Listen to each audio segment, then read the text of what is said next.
Okay. It's March of 2020.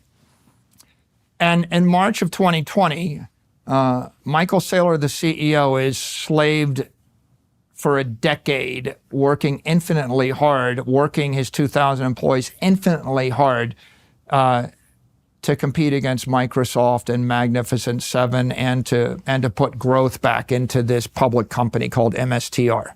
The company is perfectly fine company, but we're, a company growing 1%, 2%, 3%, 4% a year is uninteresting to every professional investor in the capital markets.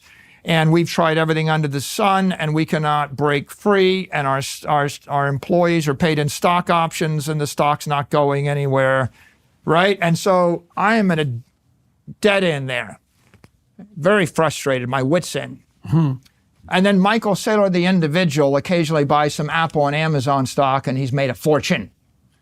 And I'm thinking, this is not good. Why is it not good, though? Because I want to dig into that a little bit. You had a company that was growing moderately, let's say.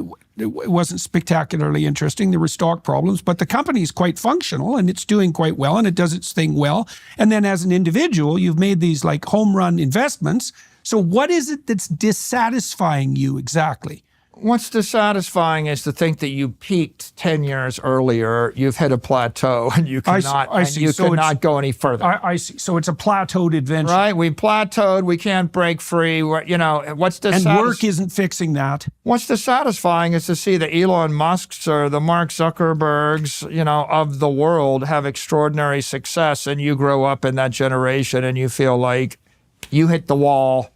They launched the Instagram, they launched the Facebook, they launched the electric car, and you somehow have created this.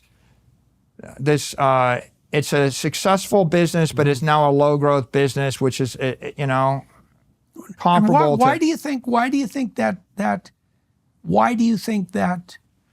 ground at you?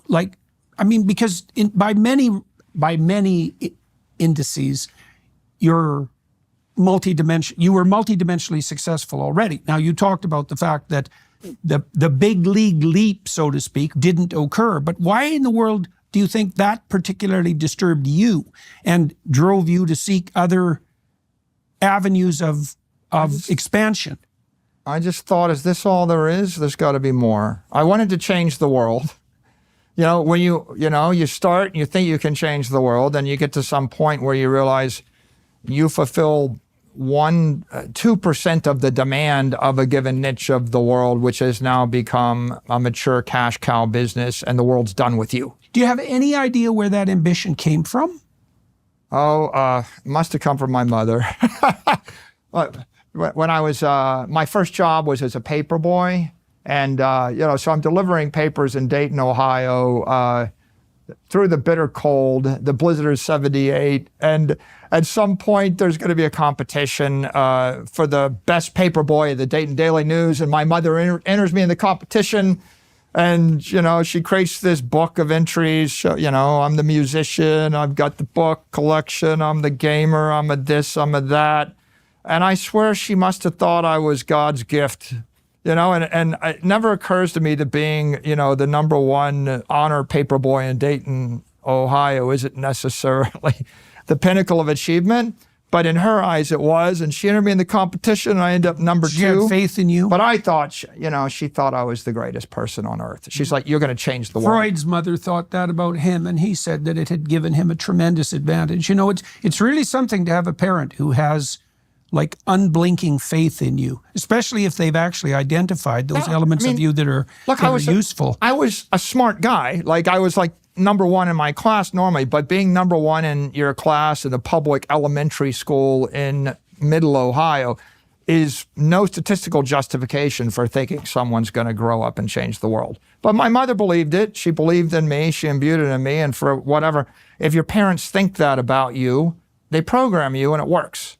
So somehow in my head, I was programmed at an early age, believe that you could do it by an inspirational figure to believe I could do it. Do you think that was ambition exactly, or do you think that was faith in your ability to solve problems? Because those aren't the same thing, right? You could imagine a situation like that would produce someone who is narcissistic. That's a very different outcome than someone who believes that if they hit a problem hard enough, they can crack it and move forward. You know, if you combine the influence of my parents and my mother, especially with my father, is a very inspirational figure as well. He's like he's the Air Force sergeant, you know, at 6:30 in the morning saying, "Hit the ground running, son." Okay. You know, that's he was interesting. So that's the work ethic. He was the work ethic. Okay, you know, okay. You know, straight arrow, work hard, you know, and do your job and do your duty. And my mother was, I have the smartest son in the world. He's going to change the earth, right? And so that was the two.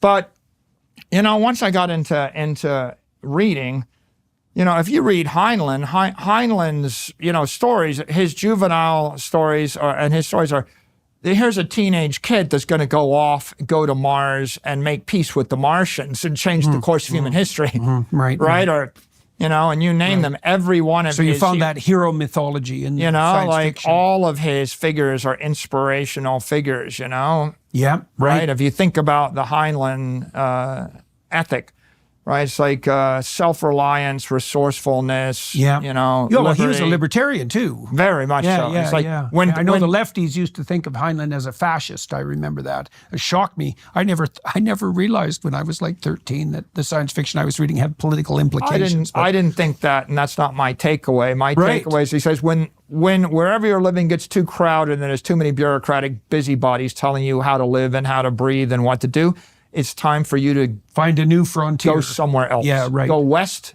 go to cyberspace, go to out. In his case, go to outer space, right? Yeah.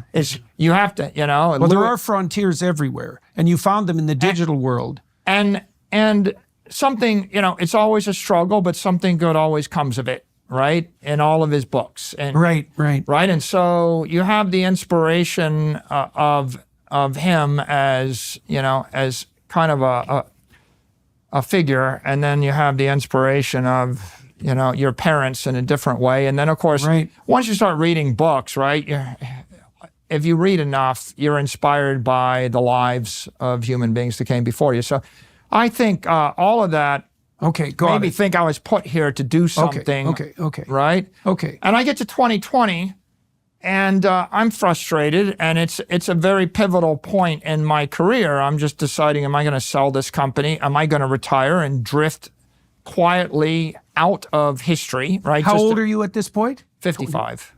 Right. Okay, lots of people stop 55. At 55, right? They decide they're retired, whatever that means, and then they're looking for purpose for the next 20 years, which is not a good fate. It's not a good fate. I've watched this many people at right around that age, you know, they decide in a way that they're old and they stop looking for further adventure. And generally that's a catastrophe. But when you hit it, you thought you hadn't hit an apex. You hadn't hit the apex that you wanted. And then you found Bitcoin in 2020. Yeah, well, you know, I felt like I'm not done yet. But I'm not. Yeah. I'd invented 10 things, and that didn't work to invent something. And then I had tried 10 different business strategies, and not small. Like I bought $300 million of my stock back. I was like, I'm going to spend hundreds of millions of dollars, and this is against a company that made $75 million a year, right? So I spent huge amounts of money to try to fix it. I literally rewired every single IT system, rebuilt everything, rethought every business process as thinking if I just work harder and focus That's more. Your Air Force dad. Yeah. Yeah. Well, the funny thing is, so that's the contradiction between conscientiousness and openness, right? Because the conscientious types are managers and administrators, incrementalists. Their solution to a problem would be make what we're doing better. But the fantasy people, the open people think, no, like no matter how efficiently we go down this road, it's not the right road. There has to be something else. There has to be a radical transformation. Now we get to some very transformational things. So